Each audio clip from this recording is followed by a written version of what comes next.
Ni nga sa ating lahat mga ka-antrip, welcome back again to our channel. Kumusta po kayo? So may ka-antrip nga pala tayo nakaraan mga ka-antrip na nagtanong kung paano daw ba ma-handle or i-handle ang mga mekaniko. So bago tayo magpatuloy, kung bago ka sa channel na ito at hindi pa nakapag-subscribe, paki-click na lang po ang subscribe button at paki-click na lang din po yung notification bell para ma-notify kayo tuwing may mga ina-upload tayong bagong video. Actually, may isi-share ako sa inyo mga ka-antrip. So, di ba tatlo na yung namin ngayon, yung branch namin ngayon. Yung doon sa main, wala nang mekaniko ngayon. Tapos dito, meron. Tapos doon sa third, meron din. So, pagdating kasi sa mga mekaniko mga ka-antrip, sa totoo lang, aminin naman natin or sa hindi, at ang mga mekaniko din, aminin ba nila sa atin or sa hindi, totoo naman din. Na talaga naman din mga ka-antrip na mas mabilis at mas malakas kapag may mekaniko sa shop. At ito din, tandaan din ng mga mekaniko, na yung may mga mayayabang din kasi ng mga mekaniko na kiniklaim na hindi daw lalakas ang shop kung wala ang mekaniko. Pero sa totoo lang, saan ba nag-i-start mga ka-antrip? Magkakaroon ba ng mekaniko kung walang kapital ang isang shop, ang nagtayo ng shop, ang nagtayo ng business? Magkakaroon ba ng chance na lalakas kung walang kapital, kung mami-mismanage ng may-ari o ng shop owner or ng business owner yung kanyang business? Di ba hindi? So it takes to tango.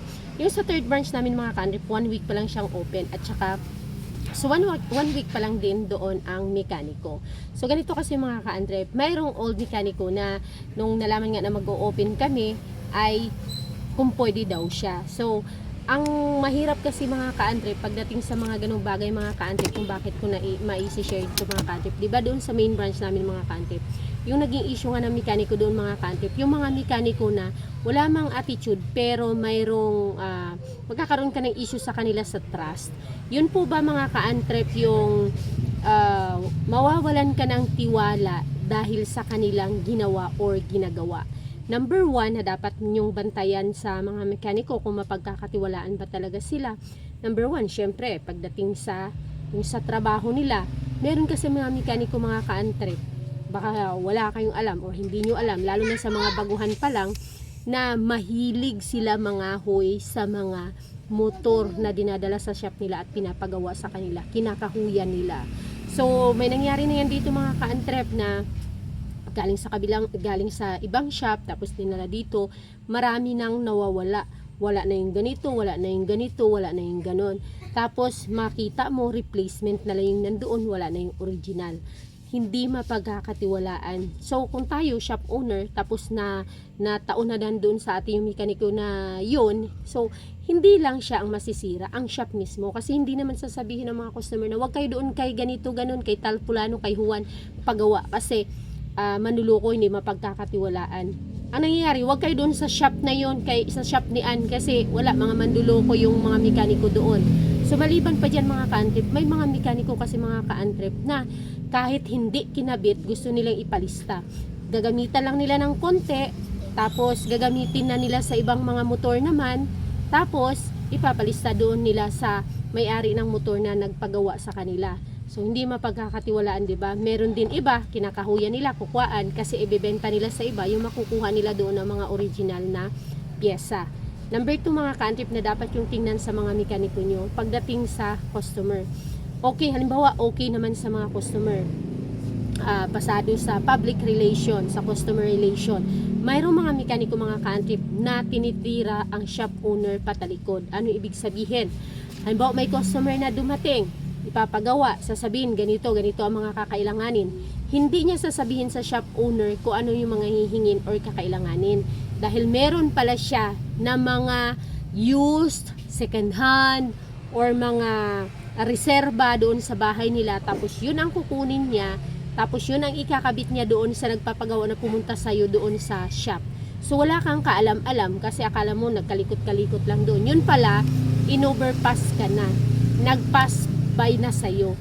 Yung mga sarili niyang palusot, kumbaga, ang tawag natin doon palusot, yun ang tinitinda niya, yun ang binibenta niya, yun ang kinakabit niya doon sa mga customer na nagpapagawa doon sa shop nyo. So, bantayan nyo yan mga ka-antrip sa mga galawang mekaniko. Number 3, pagdating sa labors mga ka-antrip. Pagdating sa labor mga ka-antrip, ito bantayan nyo. Marami yan, halimbawa, marami mga kaibigan, kakilala, barkada. mapagawa dyan, mga pagawa. Kunwari, pagtapos na, sasabihin na utang daw mo na te, utang daw mo na ma'am. So walang kasiguraduhan kung kailan babayad hanggang sa sila yung nagde-decide hanggang sa makalimut-limutan na, tumagal na. Yun pala, sila lang ang magbabayaran doon. So under the table na naman ang labor. Sila ang magbabayaran sa labas, ginawa sa shop mo. Ang mahirap nun kung mga gumamit pa ng mga kuryente. May pwede rin mangyari kasi mga ka-antrip na masira niya yung tools, maputol yung pamputol ng kadena, masira ang impact drive. Tapos sa labas pala sila magsisingilan. Sabihin lang utang lang muna, ibalik lang. O kaya sabihin na, sige lang, libre lang yan. Wala yan, ano na lang yan sa'yo, libre lang yan sa'yo. Yun pala, sisingilin niya sa labas. Or pag nakauwi na sila, doon sila magsisingilan. So number 4 mga ka-antrip, pagdating sa turnover ng labor. So halimbawa mga ka-antrip, ganyan. Tatanungin mo, magkanong labor? Nagdi-discount pala siya doon sa customer. Sasabihin niya dito 200 lang, i-discount ko na sa'yo. Halimbawa, ang labor talaga 500, sasabihin niya lang dito 300, di-discount na kita sa 500, 300 lang isabihin niyang ibigay kay ate yung 100 sa akin mo mamaya ibigay sa labas. So naka-discount pa rin siya ng 500. So yun yung mga babantayin nyo. Next naman mga ka-antrip, next naman mga ka-antrip, pagdating doon mga ka-antrip nga sa labor mga ka-antrip, yung hindi sasabihin sa'yo. Yung akala nila hindi mo alam na siningil mo sila, na siningil nila yung customer. Halimbawa, akala nila wala ka sa shop. Akala nila hindi mo nakikita. Pero hindi nila alam na nandyan ka lang nagdi-display or around the corner ka lang ng shop. Tapos nakita mo or mapansin mo, pagtanong ng customer magkano, tapos sabihin na 100 lang, ibubulsa. Hindi ito turnover ang labor. So bantayan mo yung mga galawan na yung mga ka-antrip ng mekaniko.